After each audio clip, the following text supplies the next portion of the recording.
연매출 60억입니다. 지금 매출까지 걸린 기간 10년입니다. 이전에 사업 실패한 회사 셀 수가 없어요. 최대 빚 금액 빚은 놀랍게도 다운입니다. 이 사업 힘들 거라는 말을 들은 회사 100번. 직원 수 수 36명입니다. 하루 일하는 시간 18시간. 친한 친구 명 10명은 되는 것 같아요. 와이프랑 싸운 횟수 와이프가 차문 횟수로 하시 가장 힘들었을 때 코로나 때. 가장 행복했을 때 코로나 끝났을 때.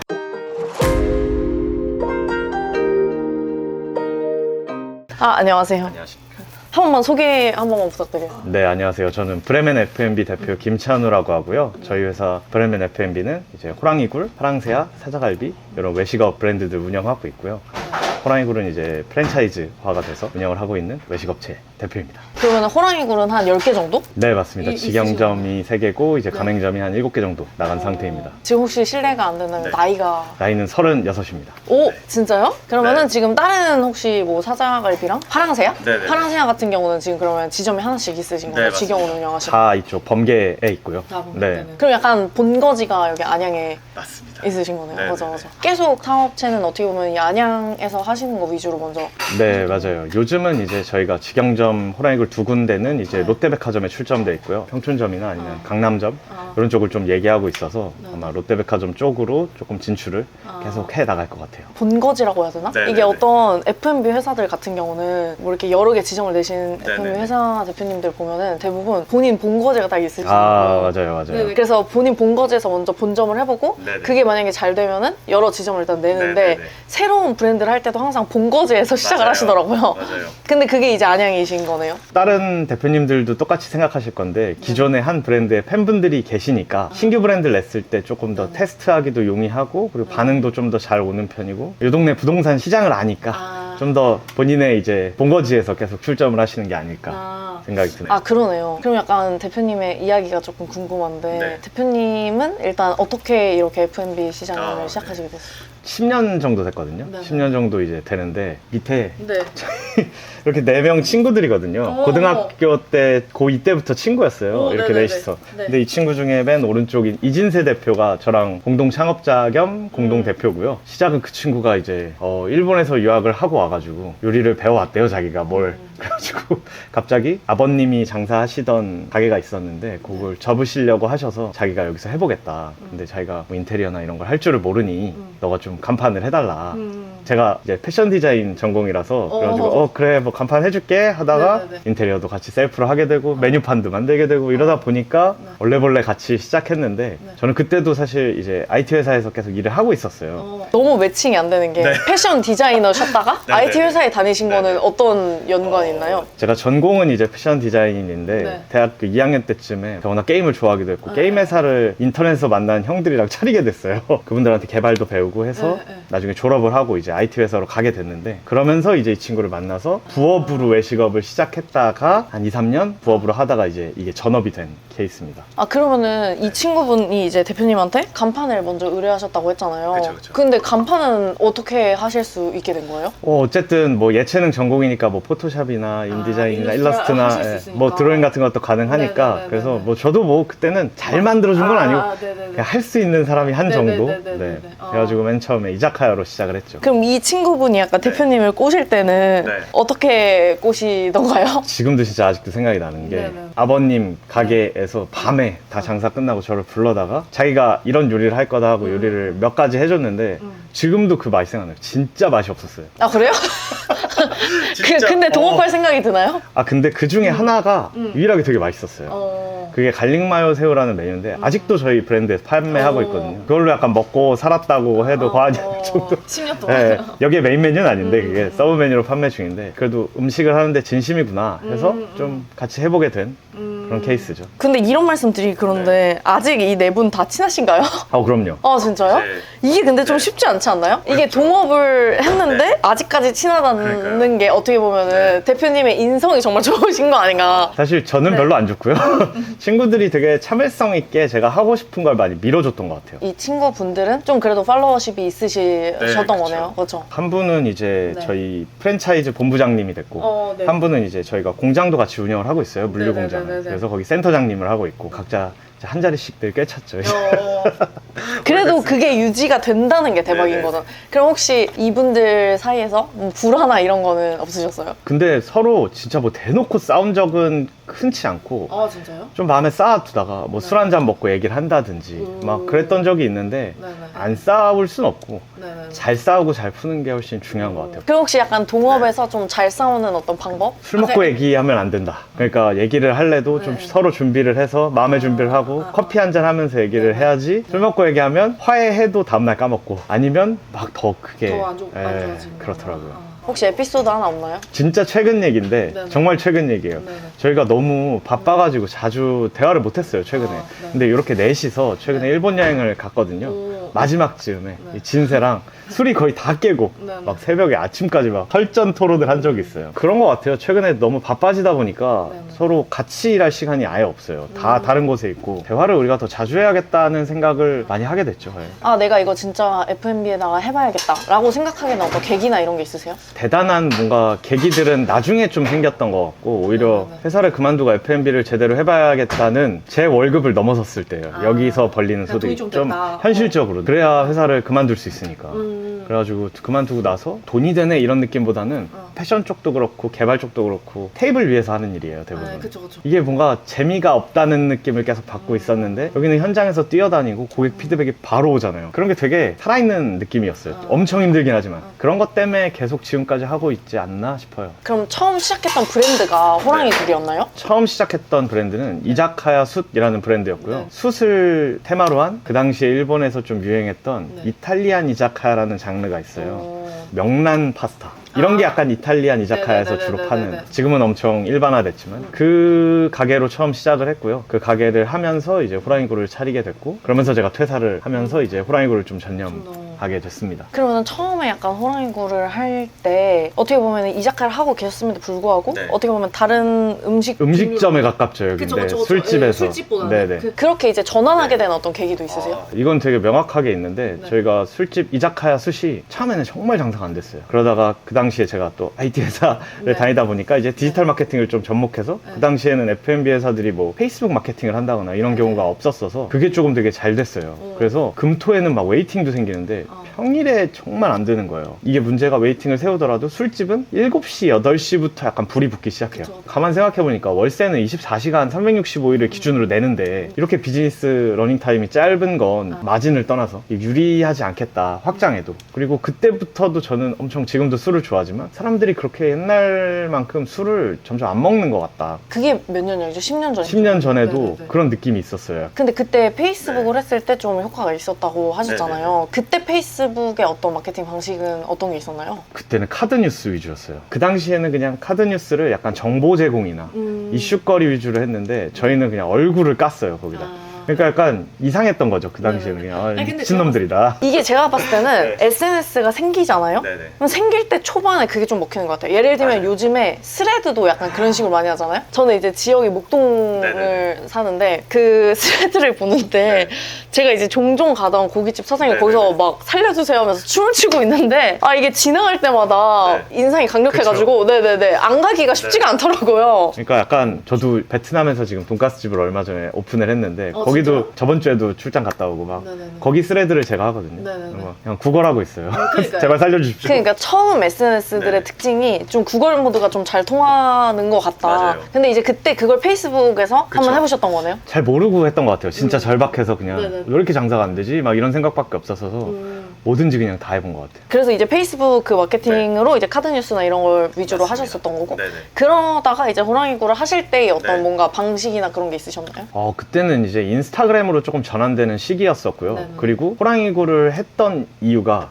이게 술집은 좀 한계가 있다. 그래서 음식점을 해야 될 것 같은데 우리가 일본을 그동안 정말 조금 과장 보태서 100번 이상 다니면서 가장 많이 먹었던 음식이 뭘까를 생각했을 때 이 대창전골, 일본 말로 모츠나베라는 음식이었거든요. 그리고 해가지고 이렇게 빨갛게 하는 데가 일본에는 드문데 그 한 브랜드가 있었어요. 네네. 그래가지고 거기를 벤치마킹해서 한국화해서 우리가 만들어 보자 네네. 해서 인스타그램이 이제 막 사람들이 이제 대중들이 쓰기 시작할 네네. 때에 맞춰서 가게를 만드는 브랜딩까지 같이 인스타그램에 담아보자. 가맹점도 그런 방식으로 네네. 계속 만드는데 가게를 만들어지는 스토리까지 담아서 조금 초반부터 조금 다행히 좀 사랑을 받았던 것 같아요. 호랑이 굴에서 이제 모츠나베가 어떻게 보면 일본에서 네, 맞습니다. 가지고 오신 거잖아요. 네네. 해외에서 어떤 모티브를 해서 이제 외식 브랜드 분들은 그런 걸 되게 많이 하시잖아요. 네네네. 해외에서 많이 보시고 맞습니다. 뭐 해외에 있는 어떤 네. 브랜드의 특정 부분을 가져오는데 사실 가져올 때 보면은 우리나라에 어떻게 보면 좀 패치가 돼야 되잖아요. 근데 그 포인트를 어디서 잡으세요? 저랑 진세랑 여기 팀원들이 네네. 맛있는 게 제일 중요한 것 같아요. 그냥 우리가 뭐 멋있는 음식이야. 저기서 유명하대 이런 게 아니라 내가 일주일에 한 두세 번 먹을 수 있나? 그 정도가 기준이고 그래야 한국 패치가 완벽하게 됐다라고 평가할 수 있고 그리고 또 다르게는 재료 측면에서도 뭐 해외 재료 수입해서 쓰면 맛있는데 그게 마진을 방해하게 되고 그러면 단가를 올리게 되고 그럼 고객들이 안 찾게 되고 그러니까 웬만하면 재료도 몇 가지 빼곤 국산화를 하려고 해요. 그러면 사실 이제 요리하시는 분들이 보면 좀 근본 없는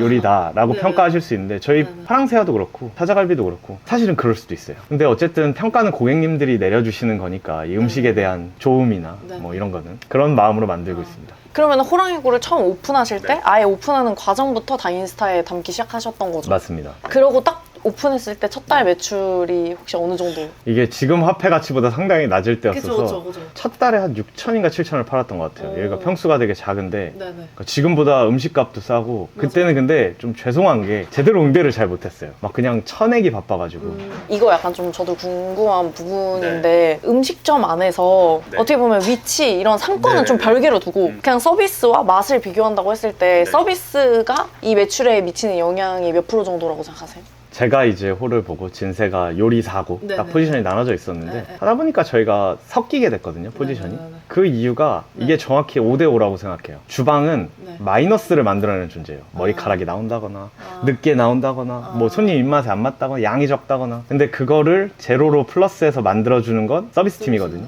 실수를 만회하거나 아니면 고객을 되게 기분 좋은 서비스를 해드려서 기억에 남는 가게로 만들어 드린다거나 그래서 서로 이게 보완제 같은 존재지 맛만 있다고 해서 요즘은 되는 것도 아니고 또 반대로 서비스가 엄청 좋다고 해서 되는 것도 아니고 그 밸런스를 지키는 게 제일 중요한 것 같아요. 그럼 약간 호랑이 굴에서 지점이 한 10개 정도까지 가신 거잖아요. 그럼 여기서 이제 직영점은 어느 정도 시점에서 좀 더 늘려야겠다 이런 생각을 하신 것 같아요? 지금 이제 7대3 정도 비율이 되는데 저희는 웬만하면 이 비율을 좀 유지하려고 하는 게 뭐 몇 가지 이유가 있는데 두 가지로 좀 압축을 하면 하나는 뭔가 새로운 걸 할 때 실험을 해볼 장소가 필요해요. 근데 그거를 점주님 가게에서 할 수는 없거든요. 이제 한 가게로만 하면 이게 잘된 테스트인지 괜찮은 건지 알 수가 없어서 최소 2군데, 3군데 이렇게 테스트를 해보고 가맹점으로 늘려 나가야 문제가 없다는 걸 또 깨달았고 그래서 직영점의 비중을 이 정도로 가져가야겠다. 또 하나는 잔인한 말일 수도 있는데 저희가 장사를 잘 하니까 프랜차이즈를 하는 거잖아요. 근데 저희가 장사를 잘 하지 못하면 점주님들에 대한 통제력을 잃어버리거든요. 그러니까 저희가 매출이 제일 잘 나와야 돼요. 그리고 저희가 직영점으로 벌어들이는 수익으로 회사가 튼튼해야 점주님들한테 지원도 해드리고 뭐 쓴소리도 하고 이끌어갈 수 있는데 점주님들 매출로 벌어지는 회사면 점주님들한테 끌려간다고 생각하거든요. 그래서 그런 것들 때문에 이 비율을 최대한 유지하려고 하고 있습니다. 근데 사실 직영점 매출을 유지한다는 게 쉽지가 않잖아요. 저희는 오히려 반대예요. 가맹점 매출을 유지하는 게 더 저희는 어렵다고 생각해요. 직영점은 제가 급여를 드리는 저희 팀원들이니까 제가 뭐 쓴소리도 하고 뭐라도 하고 하면 친구들이 그래서 잘 알아들어요. 점주님들은 대표님으로서 제가 리스펙을 해드려야 되는 분들이잖아요. 그런 것 때문에 한계가 있는 것 같아요. 그리고 하자고 할 때 웬만하면 조금이라도 지원을 해드리면서 요청을 해요. 그래서 그런 돈이 필요합니다. 그래서 직영점 네. 그럼 지금 직영점은 매출이 대략 어느 정도 나오시나요? 직영점마다 조금 다른데 여기는 이제 1억 1000에서 2천 조금 왔다 갔다 하고 있고 근데 여기 매장이 되게 작지 않아요 지금 규모가? 13평 정도 되죠. 근데 저희는 운이 좋았던 케이스고요. 진짜 이걸 겸손이 아니라 사업의 반은 저는 운이라고 생각하거든요. 근데 정말 시기도 좋았고 좋은 건물주님을 만났고 근데 이제 수원 롯데몰점 같은 경우는 정말 계획하고 이제 들어간 케이스인데 좀 잘 된 안 나올 때는 9천 정도 나오고 잘 될 땐 거기도 한 1억 2천 정도. 그러면은 안 되는 가게들 있잖아요. 저도 이제 뭐 마케팅을 하는 사람이기도 하고 저는 이제 자영업을 저도 했었으니까 저는 잘 되는 가게도 왜 잘 되는지가 좀 궁금하지만 안 되는 가게는 도대체 왜 안 될까에 대한 그런 생각들을 많이 하거든요. 그럼 이제 대표님이 보시기에 뭔가 F&B에서 좀 안 되는 업체들이 요즘 워낙 많잖아요. 그런 업체들은 안 되는 요인 중에 좀 큰 부분이 어떤 부분이 있는 것 같아요? 자기 PR을 거의 안 하시는 것 같아요. 특히 연세가 어느 정도 넘어 있으시면 스마트폰이나 이런 거에 익숙하지 않으시고 네이버 플레이스나 인스타그램이나 너무 어렵잖아요. 근데 대부분 손님들이 그걸 보고 들어가는 경우들이 신규 손님은 특히 많다 보니까 좀 젊은 창업자분들 중에는 준비를 너무 안 하시고 시작하시는 것 같아요. 손님들이 단골이 안 되는 거예요. 마케팅으로 쏟아붓고 아니면 뭐 막 이벤트로 쏟아붓고 뭘로 하고 뭐 비싼 자리에 들어가서 월세 빵빵 내면서 손님은 있는데 돈이 안 남고 이러니까 버티면 한 2년 버티거든요. 그럼 2년 후에 그 아이가 없어져 있고 또 손바뀜이 일어나고 라이센스가 없는 비즈니스잖아요. 그냥 누구나 할 수 있고 그만큼 위험한 것 같아요. 좀 준비를 잘 하시고 천천히 오픈하셔도 될 것 같아요. F&B 대표님들을 보면은 자기 회사의 성장 전략이라고 해야 되나? 이런 게 좀 정해져 있는 것 같아요. 어떤 대표님 같은 경우는 자기가 반찬을 많이 주는 걸로 잘 된 대표님이 있어요. 그러면 예를 들면 자기가 A라는 브랜드를 오픈할 때 반찬으로 해서 자기가 좀 잘 됐으면 B라는 브랜드를 오픈할 때도 반찬을 적게 주는 그런 음식을 공략한 다음에 다른 데들은 반찬을 많이 안 주니까 우리가 반찬을 많이 줘야지 이런 식으로 공략을 하는 분들도 봤고 아니면 또 어떤 분들 같은 경우에는 포장지를 좀 독특하게 했는데 그게 이제 바이럴이 잘 된 거예요. 그걸 B 브랜드 할 때는 무조건 포장지를 좀 더 많이 신경 쓰고 어떻게 보면 자신의 그런 거죠. 아이덴티티 같은 거죠. 그래서 뭔가 대표님도 세 개의 브랜드를 하시면서 그런 어떤 포인트들이 어떤 게 있으셨는지 궁금해요. 하나는 시장 파이가 큰 메뉴를 최대한 안 하려고 해요. 세상에 외식업체가 진짜 많거든요. 그리고 저희보다 잘하시고 전문성 있고 큰 회사들이 엄청 많아요. 그 사람들이랑 경쟁을 해서 이기면 좋죠. 이기면 좋은데 질 확률이 확률적으로 높단 말이에요. 그럴 거면 아직 아무도 점령하지 않은 공간은 어디일까? 그런 건 다 이유가 있거든요. 아, 사람들이 이거 일주일에 한 번 먹을까 말까야. 그래서 사실 터치 안 하는 건데 외식업에서 더 이제 내공을 연마하고 나서 이제 남들이 싸우는 전장으로 들어가야 좀 싸울 수 있지 않을까 해서 대창전골도 그렇고 파랑새하는 닭 모둠구이랑 스프 카레를 팔거든요. 테바사키? 되게 생소한 음식이죠. 맞아요. 근데 한번 드셔보시면 그냥 되게 익숙하다 하는 것들을 좀 팔려고 해요. 그게 두 번째인데 남들이 안 하는 영역을 건드리는 거 남들이 안 하는 거더라도 그걸 익숙한 맛으로 만드는 거예요. 그러니까 이해가 돼요. 지금 브레멘 F&B가 어떤 느낌인지에 대한 느낌이 오는 것 같아요. 아까 말씀해주신 그런 성장 전략 있잖아요. 근데 그게 저는 개인적으로 착각이라고 생각해요. 내가 호랑이굴 원푸드 메뉴로 딱 이렇게 가게를 했는데 이게 잘 됐네? 그러면 또 이런 국물, 빨간 국물을 해볼까? 그냥 과거에 대한 성공의 경험을 현재에도 이어질 거라고 생각하는 약간 자기 확신 같은 거라고 생각해서 그걸 좀 까먹으려고 노력해요. 다시 시작하는 건 완전히 제로에서 시작하자. 대신에 경험들은 그대로 있으니까 그런 거를 좀 견지하려고 해요. 저희 채널에도 외식업 하시는 분들이 많이 계신 것 같은데 자기가 노동을 해서 돈을 벌려고 외식업을 하는 건 아니라 생각하거든요. 저는 개인적으로. 왜냐면 특히나 외식업 같은 경우는 다른 업종 같은 경우는 자기 노동의 단가를 높여가지고 예를 들면 서비스업 같은 경우는 대부분 나의 어떤 몸값을 높여서 나의 서비스를 높여가지고 부가가치가 생기는 거라고 생각하는데 음식은 사실 그건 아니라고 생각하거든요. 내가 정말 오토로 돌려도 어떻게 보면 순수익을 얻고 싶어 하는 게 이 시작하시는 모든 분들의 그 희망이잖아요. 그럼 그거는 외식업은 어디에서 온다고 생각하세요? 꼰대라서 반대로 좀 말씀을 드리고 싶은데 세상에 오토로 할 수 있는 사업은 없다고 생각해요. 기본적으로 이게 꼭 외식업뿐만 아니라 가맹점주님들이 이제 다 저한테 처음에 문의를 하실 때 오토 얘기를 하시면 저는 그냥 상담해서 이제 죄송합니다 하고 말씀을 드리는 이유가 그게 안 된다는 게 아니에요. 순서라는 게 있는 거거든요. 처음에 내가 설거지부터 시작을 해봐야 오토 시스템도 만들 수 있는 건데 궁극적으로 그 오토가 됐을 때도 내가 언제든지 설거지로 돌아갈 수 있는 마음가짐이 필요한 것 같아요. 뭔가 외식업에서 나올 수 있는 아름다움은 사실 오토나 이런 뭐 불로소득이나 이런 거라기보단 저는 브랜드를 하나의 IP를 잘 만들어서 이거를 확장하고 내가 정말 애착할 수 있는 내 브랜드를 만들어 나가는 거 그리고 그게 단순함에서 오는 것 같아요. 나도 마케팅을 할 수 있지만 과연 내가 음식점이나 외식업을 차린다고 했을 때 괜찮을까라는 생각이 드는 가장 큰 이유는 뭐냐면 이 매장 하나에서 수익을 내기가 전 점점 좀 어려워진 시대라고 생각하거든요. 그래서 사실 F&B 회사에서 진짜 돈을 많이 벌고 내가 성공했다고 하는 분들을 잘 들어보면은 결국에 자기가 프랜차이즈를 내줬거나 아니면은 말씀하신 대로 진짜 스마트 스토어나 그런 걸 통해서 상품을 판매하지 않는 이상은 조금 이제 매장 하나로만은 뭐 장사하기가 조금 힘들어진 시대가 아닌가? 잘 된다는 분들의 얘기를 들었을 때 대부분 다 그렇게 해서 매출이 잘 나오다 보니까 그 이 매장 하나로 잘 되는 시대가 끝난 건가라는 생각이 드는데 그거에 대해서는 어떻게 생각하세요? 사실 진짜 매장을 여러 개 운영해보면 그런 시대가 도래하고 있다고 생각해요. 저도 예전보다 정말 수익률이 똑같이 운영하고 오히려 더 마진도 좋아지게 만들어도 인건비라든지 뭐 세금이라든지 뭐 원자재 비용이라든지 전기세 이런 것들이 전반적으로 올라가는데 소비자들의 소비력은 조금씩 떨어지고 게다가 뭐 술도 덜 드시고 이러니까 그거를 버텨야 된다고 말씀을 드리고 싶어요. 이거 버티는 수밖에 없다. 이건 코로나 때도 마찬가지였지만 코로나가 지나고 나면 되면 코로나 때 버텼던 회사들이 확 퀀텀 점프를 하거든요. 그리고 특히 잘 될 때 돈을 쓰지 말고 야무지게 모아놔야 돼요. 그러니까요. 다들 이제 코로나 때 으악 할 때 이제 그때 맞아요. 돈을 쓰기 시작해야 돼요. 그러니까요. 저는 코로나 때가 진짜 트래픽이 완전 몰렸었거든요. 그래서 어떻게 보면 저도 코로나 덕분에 채널을 많이 키울 수 있었거든요. 근데 이게 제 개인적으로는 한 번 악순환에 들어가면 저는 계속 악순환이라고 생각하는 게 이게 한 번 돈이 없으면은 더 마케팅을 못 하게 되고 그러면은 사실 더 알릴 수 있는 기회가 없어지고 그러다 보니까는 조금 더 힘들어지는 것 같긴 한데 한 번만 그게 또 선순환으로 일어나는 순간 또 비용이 생기게 되고 그럼 거기서 쓸 수 있는 돈이 생기고 그럼 더 알려지게 되고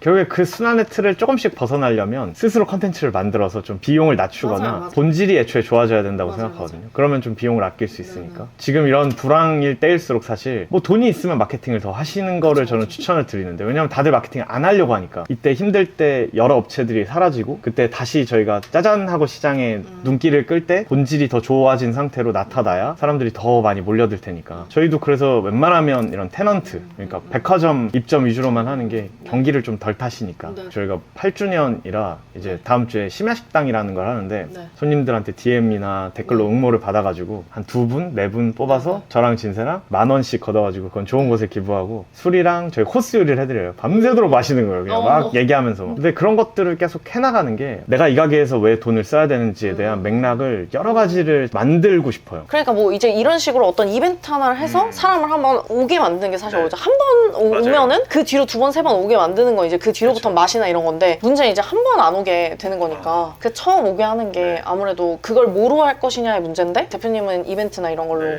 해보시는 거예요. 되게 좋아하는 브랜드라는 게 사람마다 있잖아요. 되게 그 브랜드의 팬이 되기도 하고. 근데 외식업에는 그런 수준이 되게 낮은 것 같아요. 내가 기왕 저녁을 먹을 거고 술을 먹을 거면 저기를 갈 거야 정도의 레벨을 만들어 드리는 게 어렵진 않지만 어렵죠. 그러니까 어떻게 보면은 그 느낌을 주고 싶으신 거잖아요. 여기서 밥을 먹을 때에는 그냥 약간 친구한테 주는 정말 그냥 우리 친근한 느낌. 그러니까 가게가 성장해 나가면서 사장과 손님이 점점 멀어진다고 생각하거든요. 오토 매장이 되면 정말 손님을 만나기 힘들고 저희도 사실 아무리 가까이 간다 해도 제 얼굴을 여기다 붙여놓는데도 되게 멀어진 느낌이 들어요. 그럴 때마다 그 간격을 심야식당으로 한 칸, 뭘로 한 칸 조금씩 좁혀야 예전 고객들도 다시 돌아오시고 사람이 무조건 싼 거를 좋아하기보단 이 가치를 하는가? 이 금액이? 그거를 더 예민하게 따지지 누구나 되게 지갑 사정이 너무 다양하잖아요. 싼 거 위주로만 찾아다니시는 분들을 공략하기보다는 우리 팬들을 만들자. 좀 느리더라도 가격을 메리트로 했다기보다는 어떻게 보면 그 한 번 오게 만드는 장벽을 한 번 낮춰준 것 같아요. 근데 그걸 이제 어떻게 보면 가격으로 하는 게 저도 좋다고 생각하진 않거든요. 가격을 내리는 순간 말씀하신 대로 사실 그러면 그 날에 왔을 때 당연히 이제 서비스 퀄리티나 이런 게 좀 낮아질 수밖에 없잖아요. 사람들이 몰리면은. 물론 그게 이제 마케팅적으로는 뭐 괜찮을 수 있겠지만 그게 이제 다른 날에 또 이제 재유입을 시키는가는 이제 또 어떻게 보면은 풀어내야 될 문제인 거니까 제가 개인적으로 생각했을 때는 제일 중요한 건 어쨌든 마케팅적으로 보여질 것을 위해서 희생하는 부분과 그 다음에 내가 또 절대 놓치면 안 되는 그 부분의 비율을 얼마나 가져가냐의 또 그런 문제인 것 같은데 그걸 이제 어떻게 보면 브랜드마다 각자의 어떤 방식으로 또 풀어내시는 것 같은데 그런 거가 이제 어떻게 보면 대표님 같은 경우는 아까 말씀하신 대로 뭐 심야식당이라던가 뭔가의 어떤 우리한테 커넥션을 만들어 주시는 그런 것 같고 또 제가 보니까 사장갈비 같은 경우는 무슨 고기 경매? 뭐 이런 것도 하시더라고요. 그거는 뭐예요? 좋은 고기를 판다는 거를 어필을 해야 되는데 고깃집에서 다룰 수 있는 고기는 한계가 있어요. 사람들 다 막 비싼 새우살도 한 점만 딱 먹어보고 싶고 조금만 먹어보고 싶고 근데 너무 비싸니까 그런 거를 좀 경매로 풀어서 이제 좋은 고기를 수요일, 뭐 금요일 이렇게 보여드리고 카카오톡으로 이렇게 QR코드를 찍고 카카오톡으로 경매를 해요. 아주 낙찰 받으시면 그거 구워드리고 그러니까 뭔가 다름을 계속 만들어가는 과정 중에 하나인 것 같아요. 그 품을 더 넣었을 때 그게 사실 돌아올 거라는 확신이 있어야 어떻게 보면 그 넣을 수 있는 거잖아요. 저도 마케팅을 하지만 마케팅으로 돈을 날리는 가장 큰 이유는 끝까지 안 해서라고 생각하거든요. 그 터질 때까지 사실 견뎌줘야 되는 건데 그거를 견디다가 마니까 어떻게 보면은 성적이 오르려다 말고 이런 것처럼 그러는 거라고 생각하거든요. 근데 그게 이제 그럼 왜 그럴까를 생각해보면 사실 이 방법에 대해서 자기가 경험해보지 않았다 보니까 그런 어떤 확신이 없는 것 같다는 생각이 들거든요. 왜냐면 요즘엔 솔직히 유튜브, 인스타 해야 되는 거 다 알잖아요. 근데 안 한다는 소리는 그게 될 거라고 생각을 안 하는 거예요. 그럼 그 확신은 약간 대표님은 어디서 얻으신 것 같아요? 저도 사실 뭐 가게를 구상하거나 할 때 때 최악만 생각하고요. 확신이 안 들어요. 계속 맞아, 불안하고 맞아. 더 알아볼수록 안 될 만한 요인들이 자꾸 보이거든요. 맞아. 형한테 그런 얘기를 했어요. 그냥 무조건 1년은 그냥 해보자. 되든 안 되든. 자기 확신이나 이런 뭔가 맞아요. 불안감을 견디려면 마케팅의 로아스를 계속 보잖아요. 맞아요. 그 로아스를 보면 사람 정신이 나가거든요. 근데 그게 아니라 우리가 시작할 때 어떻게 하려고 했고 1년 후에 목표가 여기니까 뭐 중간중간 플랜이 바뀔지언정 끝까지 가봐야 된다 라는 말 때문에 그냥 중간중간 뭔가 이거 될 것 같아, 이거 또 아닌 것 같아, 이런 생각에 집착하지 않으려고요. 그냥 내가 1년까지 하기로 했으면 거기까지 가보자. 이때 안 되면 이때 끝이야 그냥 무조건. 그러니까 제가 믿는 건 제 과거의 성공 사례들이잖아요. 근데 너무 변수가 많으니까 맞아. 경험치라도 쌓는다는 마인드로 뭔가 계속 해가는 것 같아요. 그러니까 8년이나 하실 수 있었던 거네요. 그럴 맞아. 수도 있을 것 네네. 같아요. 예측을 숫자적으로는 굉장히 많이 하는 편이거든요. 뭐 네네. 롯데백화점에 입점을 한다 그러면 수수료부터 뭐 회식비까지 다 집어넣어서 이게 얼마 만에 BEP에 도달할 수 있을 것인가까지 다 계산을 하지만 그 맘대로 된 적이 한 번도 없어요. 근데 보통 BEP를 약간 그 네. 백화점에 입점할 때는 어느 정도 잡나요? 백화점의 사이즈마다도 다르고 수수료마다도 달라서 근데 외식업은 보통 1년 안에 싹 다 회수하면 되게 진짜 괜찮다. 잘하죠. 2년 안에 회수하면 보통 3년 넘어간다 그러면 조금 힘들어지네. 그런 기준으로 대략 생각을 하죠. 근데 요즘에 약간 외식업이 너무 인테리어가 또 중요하게 됐잖아요. 음식만큼이나 그 분위기라는 게 또 있기 때문에. 그럼 약간 인테리어를 처음에 이렇게 오픈하실 때 인테리어 비용은 보통 어느 정도 잡고 하시나요? 이것도 지역마다 다른 것 같아요. 네네. 부평이란 동네도 있는데 인천에 네네네. 거기 젊은 친구들이 많잖아요. 네네. 그런 데들이 인테리어에 좀 힘을 줘야 돼요. 네네네. 근데 반대로 좀 연령대가 있는 동네스러운 영통이라는 동네가 있어요. 수원에. 네네네. 그런 동네는 또 쓰레빠 신고 찍찍 끌고 와야 되는데 네네. 너무 인테리어가 막 화려하고 밝고 그쵸. 부담스러우면 쓰레빠 신고 오기 좀 그렇잖아요. 그쵸. 그래서 그런 인테리어의 감도의 수준이 좀 중요한 것 같아요. 근데 그래도 한 브랜드라고 하면은 그 브랜드의 일관성이 있어야 되잖아요. 저희가 그래서 그 일관성은 네. 밖에 외부의 기와나 나무 간판 외에는 지점들 다 보시면 다 인테리어가 달라요. 그 동네에 터줏대감 같은 브랜드를 만들고 싶거든요. 그래서 그러면 네네. 뭐 다 똑같으면 재미없잖아요. 그 품에 대한 자기 확신은 솔직히 없지만 그 품이 필요하다는 걸 알고는 있어요. 그냥 그게 제 성격인 것 같아요. 그래야 팀원들이 가면서도 너무 희생당하는 사람이 없어야 되고 맞아요. 가맹 점주님들도 그렇고 그쵸, 그쵸. 근데 그냥 다 저만의 이유가 있거든요. 맛이 흔들리면 안 되고 단가를 저희가 잡고 있어야 나중에 점주님들이 피해를 안 볼 수 있고 뭐 여러 가지 있지만 네네. 제가 그래야 속이 시원.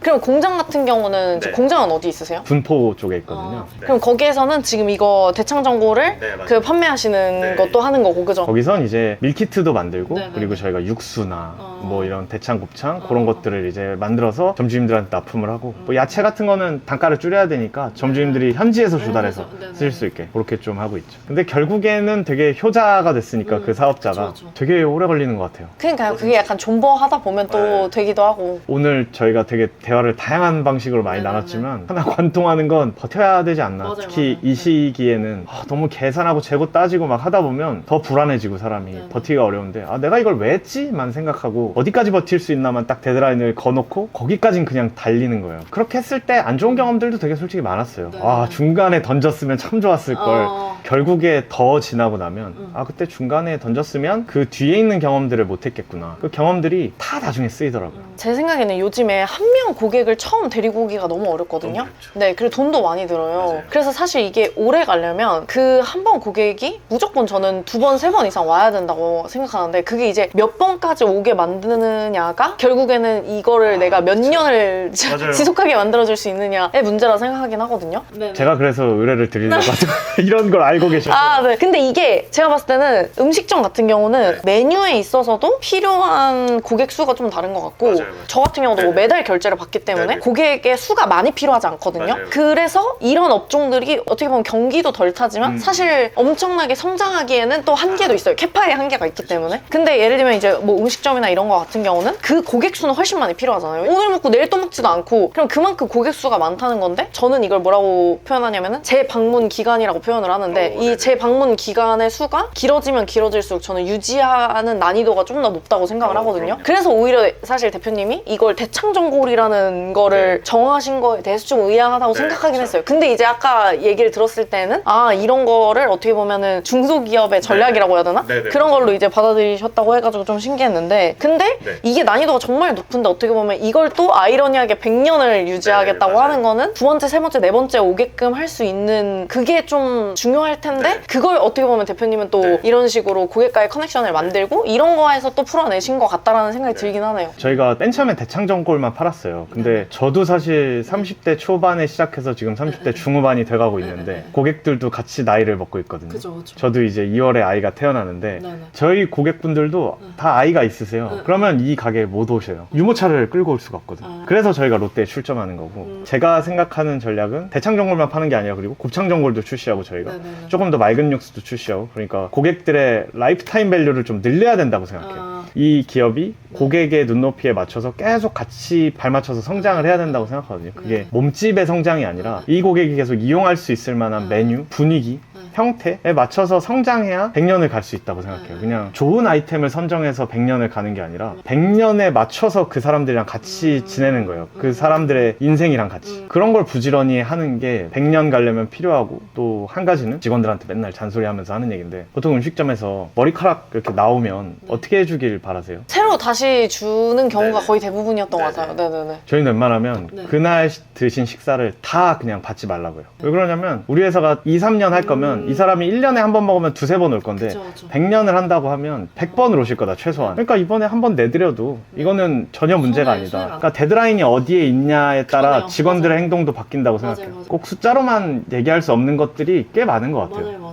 그러면은 이제 뭐 마케팅 같은 경우는 어떻게 하고 싶으세요? 저희는 지금 제일 고민이 어쨌든 가맹점 분들 마케팅이고 저희 본점이 더 강력해져야 된다고 생각해요. 그래서 어떻게 이미지 메이킹을 해야 될까? 가이드라인은 제가 잡고 있지만 평촌이랑 강남은 연세가 조금 많은 고객들이 오시는 매장이에요. 수원이 30, 40대고 동탄도 30, 40, 50대고 그래서 현명해진다면 곱창은 전골이 맞다. 약간 이런 슬로건을 가지고 연세 있으신 분들도 아 곱창을 좋은 야채들이랑 좋은 된장 이런 거를 써서 조금 더 고급화된 곱창 전골을 좀 서비스하려고 브랜딩을 좀 끌고 가려고 하고 있어요. 이 호랑이구를.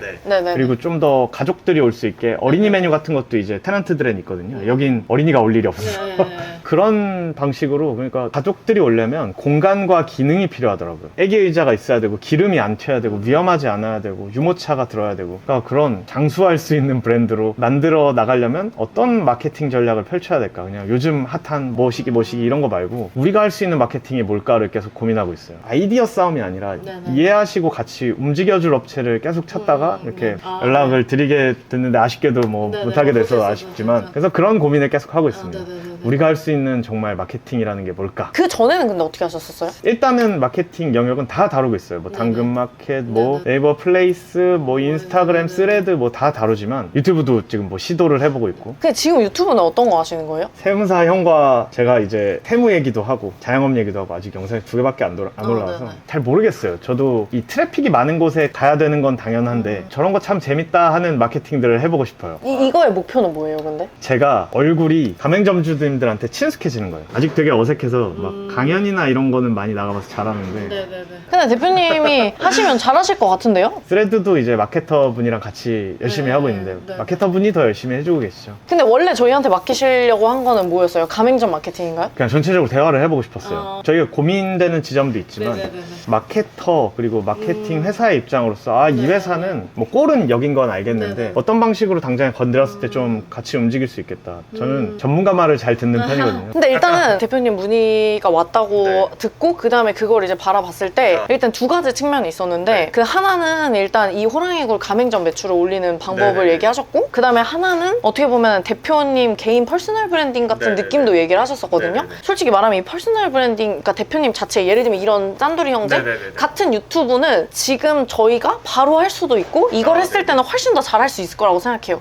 근데 이 가맹점 마케팅에 대해서는 이제 좀 하기가 어려울 것 같다는 생각이 들었어요. 왜 어렵다고 생각을 들었냐면 솔직히 말하면 제가 생각하는 그 프랜차이즈 본사의 마케팅이라고 하면 어떤 마케팅이라고 생각을 하냐면 이 호랑이굴 브랜드 이미지가 올라가야 된다 생각하거든요. 그러니까 예를 들면은 솔직히 이런 모츠나베에 대해서 저는 몰랐어요. 그러니까 대표님이 말할 때까지 모츠나베가 뭔지 몰랐거든요. 그럼 모츠나베 모르는 사람이 많다는 소리잖아요. 그러면 저는 이 모츠나베라는 단어 자체를 브랜딩을 시켜서 이걸 먹고 싶게끔 만드는 게 어떻게 보면 본사의 역할이라고 생각하거든요. 모츠나베를 검색했을 때 혹은 이제 모츠나베를 팔고 있는 곳이 우리만 있으면 그럼 전 해결한다고 생각해요. 네네. 예를 들면 저는 이런 어떤 특정 메뉴 카테고리에 내가 제일 많거나 지점이 혹은 예를 들면 대표님 같은 경우는 이 메뉴 안에서 팔고 있는 브랜드가 그렇게 많지 않잖아요. 네, 네네. 그럼 결국에는 모츠나베가 뜨면 우리 브랜드가 뜬다는 소리잖아요. 네. 근데 이거는 엄청 오래 해야 되는 맞아요. 부분이거든요. 왜냐면 모츠나베라는 걸 인식시키는 예를 들면 뭐 이건 마치 최근에 요즘에 디저트 같은 경우는 두바이 초콜릿 막 이런 게 유명 그거 하나를 띄우기 위해서 들어간 어마어마한 돈들이 있을 거란 말이죠. 그걸 다 띄우고 나서 개인적인 어떻게 보면 카페들이 그 트래픽을 먹는다라고 하거든요. 저는. 그러니까 누군가는 분명히 이 키워드를 띄운 애가 있을 거예요. 그게 사실은 난이도가 너무 있는 일이고 솔직히 이거를 대행사가 하기에는 수지타산이 안 맞을 거라 생각해요. 그냥 본사에서 이거는 이 모츠나베를 어떻게 띄울까를 바탕으로 컨텐츠에 대한 회의를 하고 역으로 그거에 어떤 컨텐츠만 찍었으면 좋겠다라고 대행사를 시키면 모를까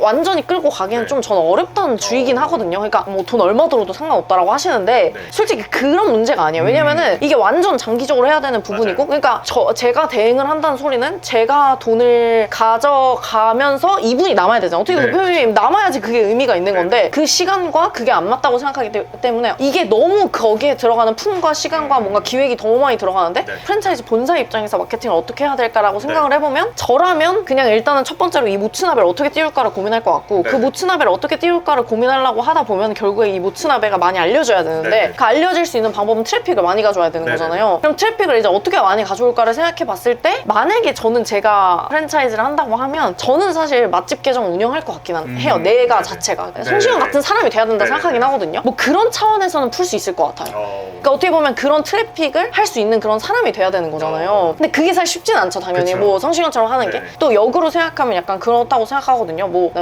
어떻게 보면 대표님이 거기서 뭐 심야식당을 할 거다라는 것도 여기 분위기를 파는 거잖아요. 결국에는 이제 유튜브나 인스타에서 할 수 있는 거는 그 어떤 나의 관점, 나의 입맛 이런 걸 파는 거라고 생각하고 대표님 인스타 지금 하신 거 봤는데 그 중에서 조회수 제일 잘 나온 게 뭐였었냐면 평양냉면을 어디 가서 먹어보고 여기 가서 먹어보고 이런 것들이 반응이 있었잖아요. 그 말인즉슨 평양냉면을 이런 식으로 고민해서 여기 차렸구나 하면 그게 홍보가 바로 되는 거거든요. 대부분 나는 이걸 파니까 이걸 많이 알려야지 막 이렇게 생각을 하시는데 사실은 결국에 이 트래픽의 원리는 이거 자체를 계속 먹게 할 수는 없어요. 그러니까 모츠나베를 계속 영상을 찍을 수는 없잖아요, 솔직히. 그러니까 그게 힘들다 보니까 대부분 그걸 이제 조금 더 쉽게 하는 방법이 나의 어떤 입맛을 판다거나 그러니까 예를 들면 저는 사실 입맛이 굉장히 까다로운 편이거든요. 그러니까 까다롭다는 게 무슨 말이냐면 저는 편식을 진짜 심하게 해요. 그러니까 예를 들면 저는 이제 해산물을 아예 못 먹거든요. 그러면 이제 어떻게 보면 저는 고기나 이런 류를 더 좋아하는 거잖아요. 그럼 그런 고기를 먹는 사람들은 어떤 거를 찾아가지? 이게 궁금한 거거든요. 그러니까 처음부터 이제 성시경처럼 그렇게 갈 수는 없고 대표님이 말씀하신 것 중에 제가 이제 인상 깊었다고 느낀 거는 중소기업에서 어떻게 보면은 잘 안 다루는 메뉴를 내가 하나를 딱 선점해가지고 거기에서 이제 지점을 하겠다라는 그런 느낌처럼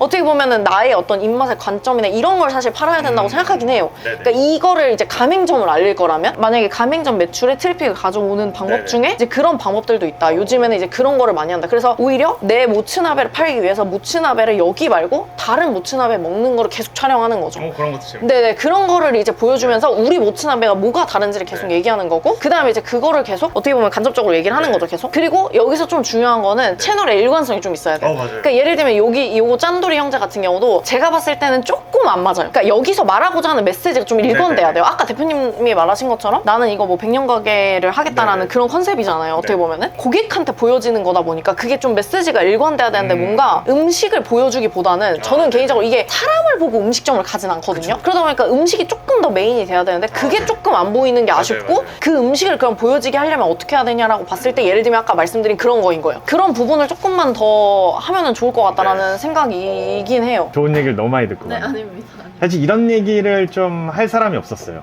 할 데가 없고 그리고 제가 제 회사를 오래 운영하다 보니까 너무 매몰돼서 잘 안 보이는 거예요. 그래서 이런 외부의 시선이 좀 필요했습니다. 많이 너무 감사합니다. 아닙니다. 오늘 너무 와주셔서 감사하고 그러면 또 다음에 기회에 또 뵙도록 하겠습니다. 멀리까지 와주셔서 감사합니다. 감사합니다.